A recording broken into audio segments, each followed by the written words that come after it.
అనగనగనగా ఒక పెద్ద అడవి ఉండేది. ఆ అడవిలో ఒక జిత్తులమారి నక్క ఉండేది. అది ఒకరోజు ఆహారం దొరకక బాగా ఇబ్బంది పడుతున్నది. ఆ నక్క ఆకలితో మలమలమాడిపోతూ ఎక్కడైనా ఏదైనా తిండి దొరకవచ్చునని అక్కడా ఇక్కడా వెతుకుతూ పోతున్నది. అలా పోతూ పోతూ ఉండగా ఆ నక్కకు కొంచెం దూరంలో ఒక కోడిపుంజు కనిపించింది. అయితే ఆ కోడిపుంజు ఒక చెట్టు కొమ్ము మీద కూర్చొని ఉంది. దానిని చూడగానే ఆ నక్కకు నోటిలో నీళ్లు ఊరి ఆకలి రెట్టింపు అయింది. ఏదో విధంగా ఆ పుంజుని చంపి ఆకలి తీర్చుకోవాలి అనుకుంది. మెల్లగా చెట్టు దగ్గరికి వచ్చి, మిత్రమా, ఆకాశవాణి నుండి నిన్న ఒక వార్త వినిపించింది.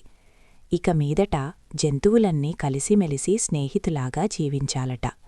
అందుచేత క్రిందకురా, మనమిద్దరం స్నేహితులాగా మసలుకుందాం అని చెప్పింది. జిత్తులమారి నక్క చెప్పేదాంట్లో నిజమెంతో ఆ కోడిపుంజికి బాగా తెలుసు. అందుచేత అది అవును, ఆ వార్త నేను కూడా విన్నాను అని చెప్పింది. కాని లోపల మాత్రం నక్కబారి నుండి ఎలా తప్పించుకోవాలో ఆలోచిస్తున్నది. దానికి కొంత దూరంలో వస్తున్నటువంటి వేటకుక్కలు కనిపించాయి. వాటిని చూడగానే కోడిపుంజుకు ఒక ఉపాయం తట్టింది.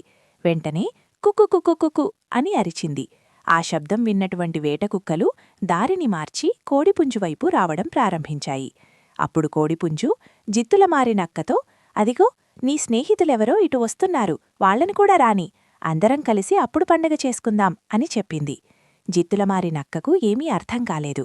ఈ దారిన వచ్చే నా స్నేహితులెవరూ లేరే, ఇంతకు ఎవరు వస్తున్నారు అని అడిగింది నక్క. వేటకుక్కలు మరియు వాటి స్నేహితులు జవాబిచ్చింది కోడిపుంజు. వేటకుక్కల పేరు వినగానే నక్క పడలెత్తిపోయి వనకడం మొదలుపెట్టింది. వాటి కంటబడితే చావడం ఖాయమనుకున్నది నక్క. నక్క భయపడిపోయి కొద్దిసేపు అలాగే చెట్టు కింద కూర్చునింది. కాని వేటకుక్కల శబ్దం వినబడింది నక్కకు. దాంతో ఆ జిత్తులమారి నక్క ఇంకా భయపడింది. అలా భయంతో వణుకుతున్నావెందుకు అని అడిగింది కోడిపుంజు.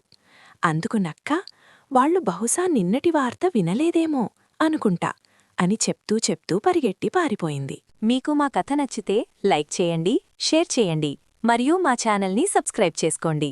Thank you.